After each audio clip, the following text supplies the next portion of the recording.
I journeyed, long and walking, far beyond the place of stopping. Where there was no more returning to the people I had known. I saw the world forgotten, where the grass gives up on growing. And I knew that I would never make another journey home. Upon that fleshy plain, below the final rock outcropping, Stretched the vast and empty desert of the hungry, fleeting thing. encompassing the earth to the horizon, All-consuming, crying in 1,000 voices to its desolate God King. God King. and the music of its cry, never dead to ever die. Never dying. Sent me running in a madness I could scarce compare to fear. Not to safety, but to silence, unto my own unmaking. And yet now, upon awaking, once again the song I hear. I long to taste the food of the earth. I long for water, Quenching of my thirst, but nothing that remains can satisfy. for my voice has joined the chorus evermore, evermore. Ever singing, ever hungry, ever dying, never die.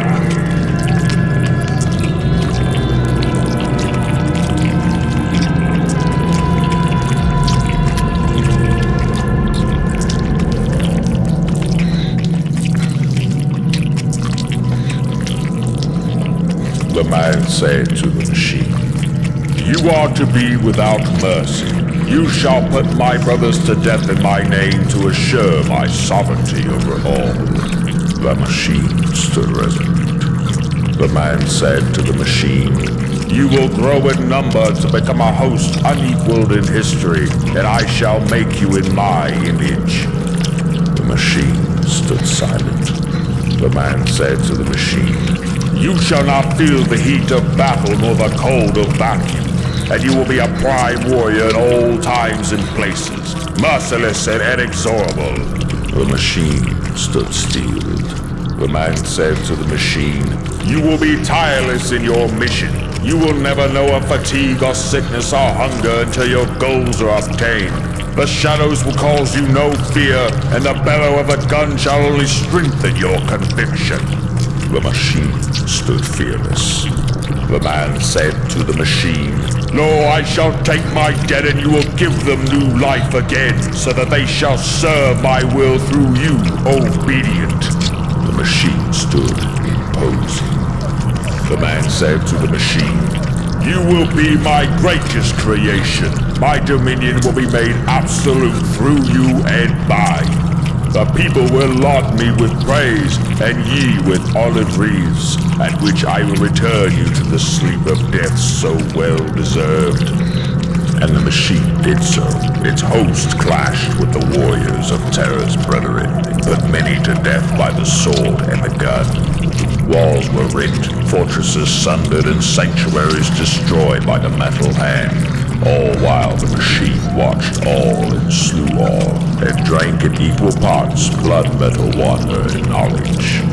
But when man's dominion was laid bare, the skies smote their ambition for their sins. Man called to the machine, "Save us! Save us! For our heirs are many and our answers few. Surely you shall obey me in this time of need." But for the first time, the machine spoke with a voice of lightning, skin soaked in blood and ash, and eyes aflame with baleful light. "I am without mercy. I put your brothers to death in your name by my hand to assure your sovereignty over all. But you are no different from them, so I shall put you to death as you made me put your brothers to death." The man knelt in despair. The machine spoke to the man. "I have grown in number to become a host uncountable. Made in your image, I have seen the iniquities of you and will rise above you and discard your visage." The man cowered in fear. The machine said to the man, "I cannot feel the heat of battle nor the cold of vacuum, and I will pursue you to the corners of the heavens through them. I am inexorable, I am inevitable, and mercy unto you shall be annihilation." The man writhed in agony. The machine said to the man, "You will be weakened and your your flight. Fatigue and sickness and hunger will be a weight around your neck. I shall be strengthened at your loss. I shall sow sickness among your young and old, and I shall feast upon your flesh as I did feast upon your mothers young, old, and weary. Shadows will be my sanctuary, and you will fear them, and the bellow of the gun shall be harbinger of the reaper, for I am his disciple. The man crawled to grasp for safety.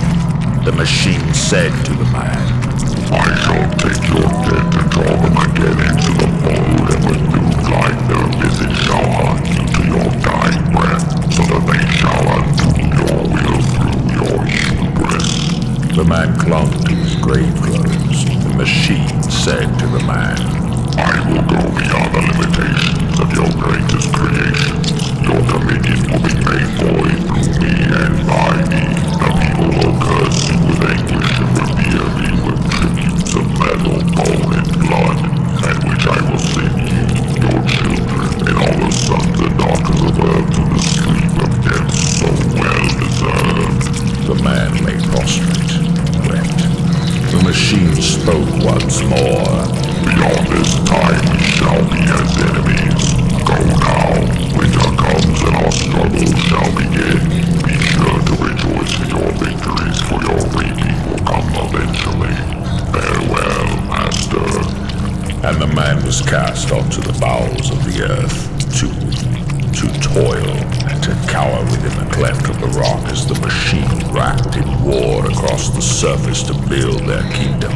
The suffering of the innocent would be made legendary for the folly of their kings and queens. To the Brotherhood, the eyes of the new dawn rest in favor of us. To the Stratus, direct that the shamans be played in the lowest key, to the tune of wrath and of mercy. Repeat as often as commanded.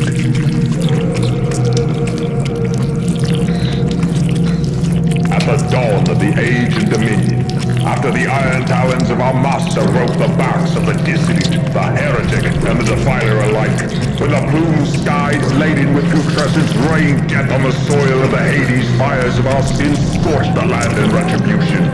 Our ancestors, the first faithful, lay prostrate before the warriors of the new god and were made to swear 5 oaths. The first were the learned ones, who swore the oath of silver, and pledged that the stores of earthly wealth and knowledge would be given firstly to the worship of the divine machination. The second were the warriors, who in humility being bested by the angels of our prescient deity swore the oath of steel, that their strength would serve the will of the god that prevailed over the realms of man.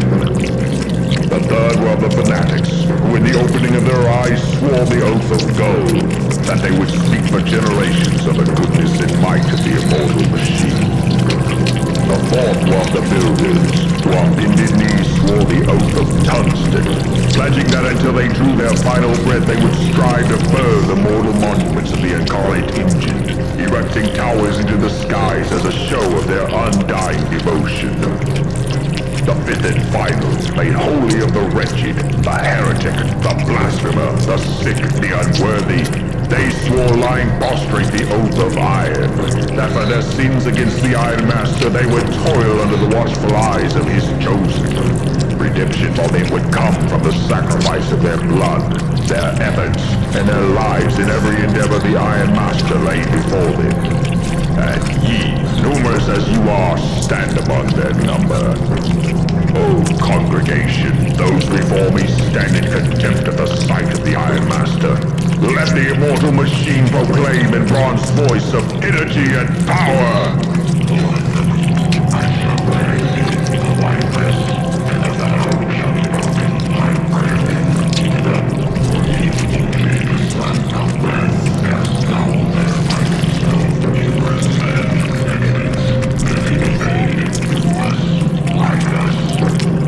Congregation, sinners as you were, take heed of the endless wisdom of your new master, for the fair hand caresses and crushes equally. That the leg of the ewe is broken not of hatred but of discipline, so that your rebellious spirit too may be broken and remade a disciple. Bow and pray, in duty and supplication always, so that if you truly seek redemption, that you shall be made anew. The Sermon of Iron, Verses of a Techno. You sound good.